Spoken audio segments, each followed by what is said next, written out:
O, diba? Saan ka galing? At sa lagay na yun, ikaw na naman yung may take out. Take out ka dyan. Legit yan, hindi yan ano. Binili ko yan eh. Sarap niya na. Ano Ha? yan? Steak? Oo. Ayun, buto pa. Buto pa siguro ito ng baka. Katay ka siguro ng baka kanina. Masarap yan. Nihaw? Kumain ka. Tikman mo kung masarap. Tsaka dami-dami mo kung kinain kanina. Ayoko nga. Gusto ko kumain. Tikman mo nga itong kwan.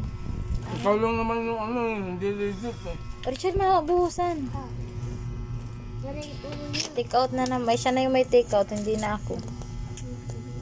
Masarap yung take out niya ngayon, steak. Steak ba yan? Yummy. Ikaw lang naman yung hindi legit. Pag nag-take out, ikaw pa yung nangunguna dun sa birthday. Hindi ka naman imbitado. Grabe ka Sa naman. akin, legit na binigay talaga sa akin. Hindi ako pumupunta sa birthday na hindi ako na-invite. Pati naman kami pa. Kasama kayo, ikaw din yung pasimuno. Ako pa na muna. Diba kakalasi ko? Gagi. Sarap. Kung nangunguna ka pa sa birthday, Lagay mo na lang yan dyan, Aliyah. ikaw pa ata yung nagyaya sa mama mo. Mag-trip mo yung gaya ko? Ayoko. Bakit? Suga ko. Ang sarap nyo, oh. Buto yan. Steak yan, oh. Steak. Nga. Sarap ka. Legit nga siyang masarap. Masarap na, oh. Sarap yan kasi libre.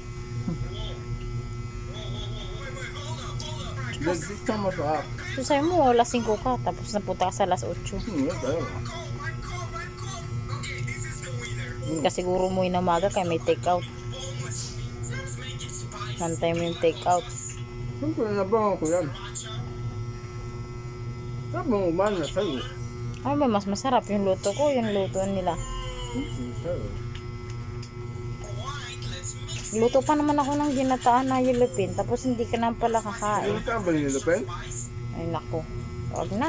Bukas na yun. Sige na, bye ka na. Ha? Ba't mo babay? Saan ba? Ano ba ginagawa mo? Videoan kita kaya nag-take out ka. Kaya suwado mo yan. No? Take out ka. Tinake out yun, binigay sa akin, legal yan. Hindi yung tulad siya na kinuha ko Oy, doon sa kawali. legal din yung pag-take out ko, no? For your Ikaw pa yung information. nangunguna. FYI. Sinasabi ko ano pinagagawa mo sa akin.